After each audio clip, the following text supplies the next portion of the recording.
আপনারা জানেন যে সকালে এখানে একটা অ্যাক্সিডেন্ট হওয়ার কারণে অ্যাক্সিডেন্টের ফলে এই গোল্ডেন গার্মেন্টসের লেবাররা তার রাস্তা অবরোধ করেছিল। তাদের এই অ্যাক্সিডেন্টকে কেন্দ্র করে তাদের বিভিন্ন দাবি দেওয়া মালিক পক্ষের সাথে এই সকল বিষয়ে মালিক পক্ষের সাথে আলোচনার মাধ্যমে তারা দাবি দেওয়া মেনে নিয়েছে। এবং আমাদের এখানে গাজীপুর জেলা police, industrial police, highway police এবং সেনাবাহিনীও ছিল।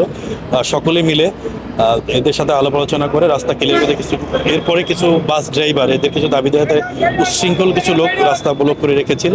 সর্বশেষে তাদেরকে আইন অনুযায়ী রাস্তা থেকে ডিসপার্স করে দেওয়া হয়েছে, দিয়ে রাস্তা ক্লিয়ার করে দেওয়া হয়েছে। এখন রাস্তা ক্লিয়ার আছে, আশা করি সামনের দিনগুলো ভালো যাবে।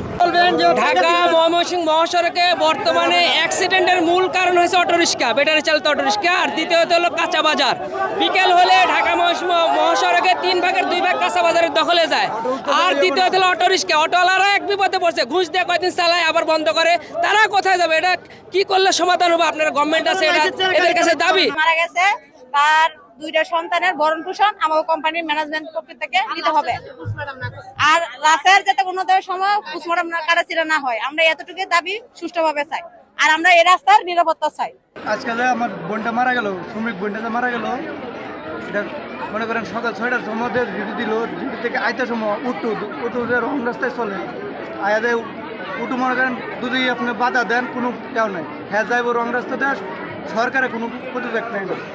ওটু আয়াদে মারি দিল আমার বোনটারে। এটা কোনো কি সরকারের দায় নেব না কোম্পানি দায় নেব, এটা তো আমি জানতে চাই মানুষ সমাজের কাছে।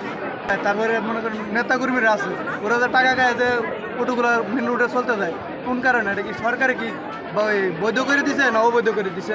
এই জিনিসটা আমি সরকারের কাছে জানতে চাই। সিকিউরিটি এক সাইডে দাঁড়ায় থাকে, শুধু গাড়ি খারাপ করে নাকি ওরকম ভাবে কোনো গাড়ি করা দাঁড়ায় না। আর ছুটি হইলে এখানে অটোর অভাব থাকে না, মানুষের যে চলাচল করবো, রাস্তা পার হইব, ওরকম কোনো স্থান থাকে না।